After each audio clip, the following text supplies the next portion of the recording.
Eu já ouvi falar muito sobre experiência de quase morte, que a sigla é EQM, né? Experiência quase morte. E também de saída do corpo, que é essa da noite, que é bom, alguns chamam de projeção astral, tem outros nomes e tal.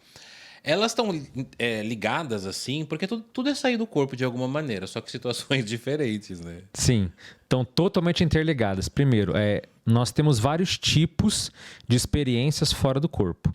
Uma delas que eu me dedico mais a estudar é a chamada EQM, que é um tipo de saída do corpo forçada. A pessoa não pediu para ter, ela teve um acidente, uma queda, uma parada cardíaca, um afogamento, algo que ela fica realmente entre a vida e a morte. E nesse momento ela praticamente é ejetada para fora do corpo, ela é expulsa contra a sua própria vontade.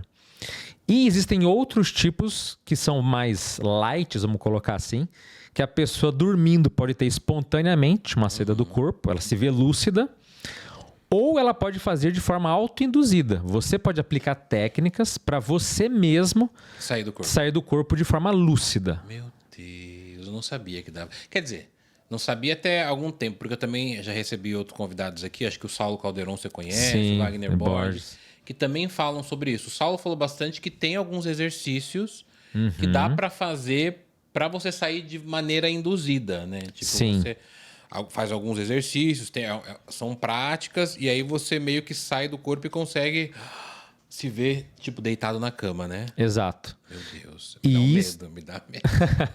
Isso dá medo quando a gente tem aquele receio, mas será que eu vou voltar? E se acontecer alguma... medo não é nem de voltar. É um espírito trevoso aparecer. Então, porque... Aí eu até te pergunto isso. Porque assim, falam que quando a gente sai do corpo, né, Alexandre? A gente vai para um outro universo, que é o universo dos espíritos. Por exemplo, tem aquele filme Sobrenatural, já assistiu? O Insidious lá? Então tem vários filmes, mas eu me lembro que no primeiro filme, o menino, ele... É uma família, o pai, a mãe e 2 filhos, meninos. Um dos meninos, eles têm essa saída do corpo, só que vai muito longe. Sim. E não volta. E aí levam ele no médico. Aí o pessoal fala, os médicos falam, ele tá em coma. E aí ele fica em coma dentro de casa, sendo acompanhado, tem batimento, tá vivo, tá respirando. Só que o espírito foi pra longe, assim, sabe?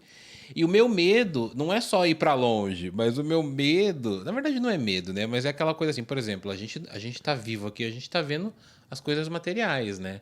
Agora, o nosso espírito, quando sai, vai ver o outro universo espiritual. Então, há a possibilidade de você ver, sei lá, algum espírito que mora na tua casa? Claro, com certeza. Então, esse é o medo. Claro, então agora que eu não vou sair mesmo. Mas vamos colocar o seguinte, digamos que você admita que tem espíritos na sua casa, sejam eles positivos ou negativos. Tá. Se você não ver eles vão continuar ali de qualquer jeito. De qualquer maneira, né? Se você vê, você pelo menos sabe, opa, eu tô melhor do que eu pensava. Ou então, epa, tem alguma coisa influenciando na minha vida que eu posso mudar. Então, a informação não é que ela vai ser ruim, mas você pode usar aquilo a teu favor. Entendi. Para que possa melhorar a tua qualidade de vida, ou você pode ter uma nova visão.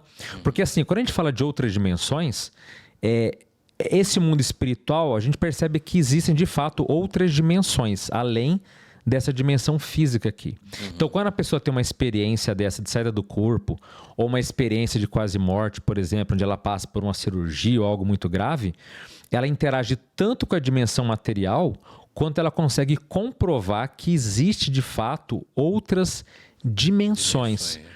E isso mostra, na verdade, que é muito, vamos dizer assim, gratificante para a pessoa tirar aquele véu do mistério. Porque ela começa a falar, não, agora eu sei o que tem do lado de lá. Eu sei o que existe na vida após a morte. Eu sei qual é a minha realidade íntima, pessoal.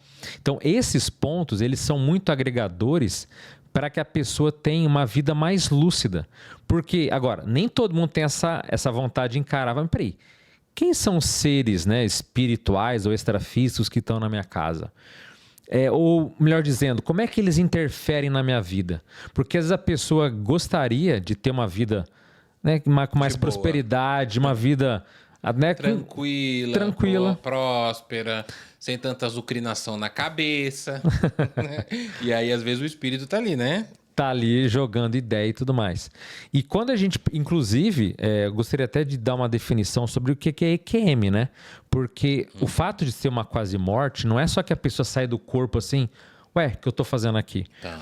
Ela é um fenômeno muito complexo que vai dar essa lucidez, esse conhecimento do que existe, mas que ele tem vários fenômenos embutidos nele.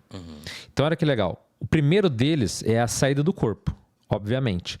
Então, tem muitos casos de pessoas que passam, por exemplo, por acidente de carro e que ela olha o corpo dela, às vezes, no asfalto ali, ela olha o corpo ensanguentado. Deus do céu. Mas às vezes ela não morreu, mas ela tem uma pulada pra fora, né? Ela sai do corpo, ela Que tá fora do corpo. Quase morte, né? Sim.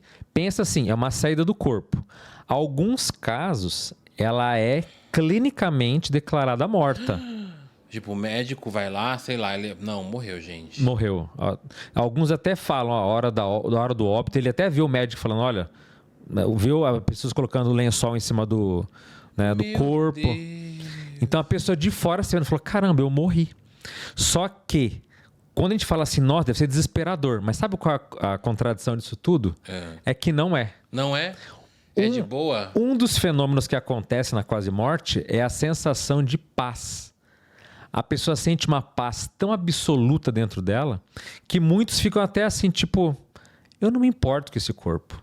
Que ele está num estado de euforia, de satisfação tão forte que, tipo, se ele não voltar, ele não tem aquele apego que a gente tem pelo corpo, entendeu? Tá. Agora, além da pessoa se ver às vezes, no hospital, ver os médicos tentando reanimá-la e coisas assim, é muito comum passar pelo famoso túnel de luz. Ah, isso eu ouço falar muito, né? O famoso. Um túnel com uma luz branca lá no fundo e tal. Isso. Aí esse túnel pode ter várias gradações. Alguns falam que o túnel está parado, ele está voando no meio do túnel. Alguns veem túnel com bifurcações. Alguns veem com imagens, com símbolos. Mas Dentro desse túnel. dentro desse túnel. E no final desse túnel, quando a pessoa chega, nem todos chegam lá, mas existe um local paradisíaco, uma espécie de paraíso, um local que a pessoa fala, nossa, parece que a grama é viva, há uma energia em tudo, nada na vida humana se compara a esses locais. E não existe um local. Isso até muitas pessoas questionam, né? Quer dizer que eu vou para o céu? Não. Existem milhares de céus. Não existe apenas um único local onde todos vão. Então são vários. Eu lembro que eu via aquela novela Viagem, sabe? Isso. Eu tinha aquela imagem de céu, assim, Aquele campo de golfe. Campo de golfe, com altos e baixos, com O laguinho. E tinha uma coisa, coelho. Coelho. Tinha coelho. Aí eu Tinha. falava, nossa, que coisa linda. Eu quero que tenha coelhos pra lá e pra cá. Quero que tenha gatos, cachorro, né? Mas então são vários céus. São milhares de chamadas comunidades extrafísicas ou locais astrais, né? E cada um deles tem padrões diferentes, tem seres diferentes, interesses e gostos diferentes. Mas são lugares bons, assim? Tem de tudo. Aí que tá. Tem as dimensões inferiores, as chamadas dimensões transicionais, que elas são meio termo, e as dimensões, as comunidades que são mais evoluídas, que são mais equilibradas. Na quase morte, em geral, a pessoa vai para um local desses que é mais positivo. Mais de boa. Alguns vêm em bibliotecas gigantescas, locais com arquitetura completamente diferente. Muitos lá reencontram familiares falecidos, mas não é reencontrar assim de... não, é abraçar. Abraçar, se ver, tocar, você rever a pessoa. Esse de familiares, muitos relatos eu já ouvi de pessoas que às vezes estão no leito de morte ali, e aí ouvem uma voz ou vê um espírito que, por exemplo, eu vi meu marido, eu vi minha esposa falecida, eu vi minha avó, né? Sim. Mas aí eu já vi relatos também de gente que chega, abraça essa pessoa e a pessoa fala, não é seu tempo ainda. Tipo, volta. E a pessoa volta pra terra, Sim. né? Então tem esse contato mesmo não é só de ver de longe, vai lá e abraça. Abraça. Mesmo. Tem um fenômeno chamado experiências à beira da morte, que nesse caso a pessoa ela não sai do corpo. Ela está, por exemplo, numa UTI, ela está num processo grave, só que ela começa a ter uma chamada clarividência. Ela tem uma vidência do que está acontecendo ali em outra dimensão. Ela fala, fulano, olha só, o meu pai, meu irmão falecido chegou, ele começa a narrar tudo que ele vê. Então, estima-se que nesse fenômeno da experiência à beira da morte, nos estudos que já foram feitos, 90% vem familiares. Menos de 50% vem alguma divindade. Eu vi Buda, eu vi não sei quem e tal. Jesus. Mas na quase morte é muito comum você reencontrar parentes falecidos e também o chamado ser de luz. Ser de luz seria o guia, o mentor, o protetor, o benfeitor, o amparador, que é aquela pessoa que ela sente que ela tem uma profunda afinidade, que é um ser mais evoluído, mais iluminado, que a ajuda na sua vida, né? Agora, é muito comum também na quase morte ter um fenômeno chamado revisão da vida. Que é o famoso telão. Aquele telão que... O pessoal fala que é o filminho. É o telão que vai passar quando... Eu sempre ouvia isso, né? Do juízo final, né? Morrer, vai passar no juízo final, vai estar você e Deus e vai passar tudo. Eu falei, meu Deus, o que eles vão ver ali? Mas na minha vida eu não tive nada de assim, que eu me envergonhe. Sim. Nada, vai ter os momentos íntimos, mas aí você não quer ver? Então veja aí, olha lá, eu lá. Mas tem uma notícia boa. Esse telão não é para uma plateia, é para você mesmo. É só para mim. Esses seres de luz, esses amparadores, esses mentores, eles podem acompanhar também. Agora, qual que é o ponto muito legal? Em todos os casos, não há julgamento. Não tem aquela cutucada de fala, você foi babaca aqui, hein? Não tem isso. Entendi. Você não se sente julgado. Entretanto, nesse processo tem o maior e o pior juiz de todos. Você mesmo. Você mesmo. Porque a pessoa, quando ela vê do nascimento até aquele instante, Daniel, ela tem completa noção de tudo que ela pensou e fez na vida. Cada momento, cada segundo... mas o tempo flui diferente, que nem eu falo. Imagina uma pessoa de 50 anos que revê a própria vida. Cada segundo, cada momento. Ela não leva 50 anos. Mas como o tempo está distorcido, está diferente, ele consegue rever tudo com profundidade, como se fosse rápido. Entendi, tipo um trailer. Exato. Um trailer da vida Só que mas um trailer com completo, com tudo. Quando você vê o filme completo, tipo em 2.0, né? Rápido. Exatamente. Mas você consegue identificar. Porque assim, o que eu ouvia sempre, Alexandre, aí você vê se tá correto ou não, mas o que eu ouvia sempre era assim: a gente vai morrer, a gente vai ter esse juízo final, mas no meu caso, como eu fui criado numa base cristã, o juiz final era Deus. Então era eu e Deus aqui, abraçadinho, assistindo. Tem até um vídeo do Porta dos Fundos que é assim, o cara chega, você já viu esse vídeo? Tem Deus, mas tem uma plateia. Tem uma plateia de outros deuses, de outras pessoas assistindo aquilo. E aí o que eu aprendi era isso, que a gente ia rever tudo pra falar, nisso você errou. Então aí eu acho que essa visão, aí você já falou que não tem julgamento, do tipo, Daniel, isso. aí você foi complicado, aí que não sei o quê.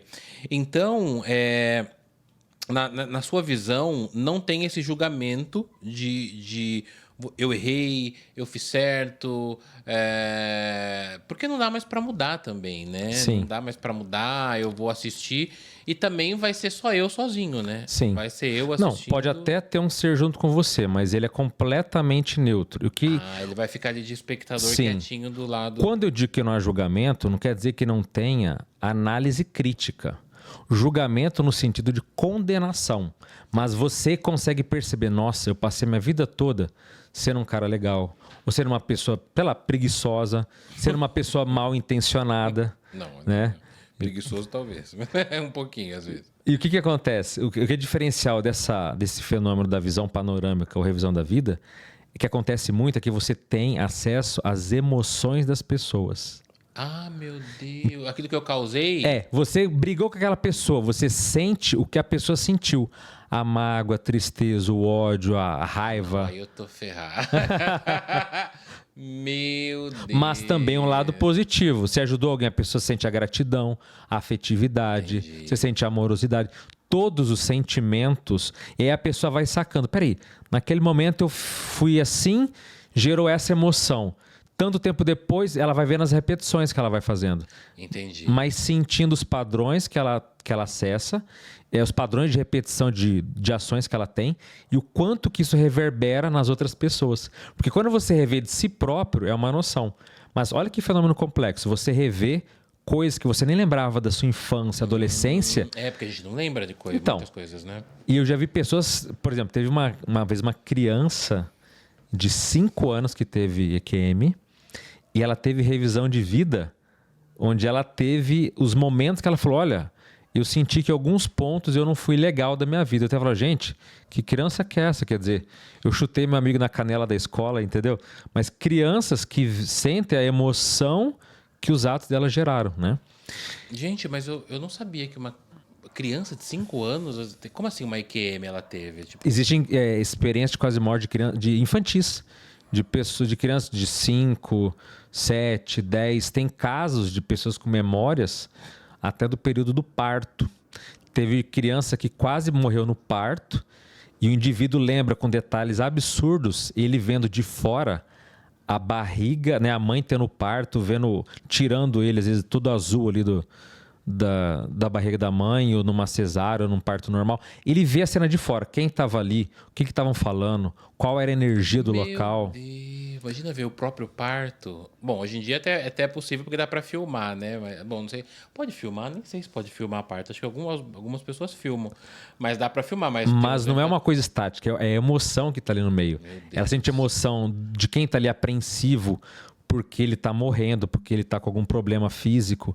Então, tem casos assim que a pessoa até depois de grande ela fala, fulano, quando aconteceu lá o meu parto, você estava com tal roupa? Ou se era parto em casa, por exemplo? Tinha tal coisa na minha casa, tal coisa na sua? Então, ele fala tantos detalhes que a pessoa fala, peraí, mas como é que você lembra? Eu falo, não, eu trago uma memória de que eu me vi fora do meu corpo enquanto eu estava nascendo. Mas é um peso aí também, né? Sentir a energia dos outros, né? Mas para aquela pessoa, às vezes, faz a pessoa também amadurecer mais cedo. Entendi. É um chacoalhão que até, em alguns casos, é muito bom, entendeu?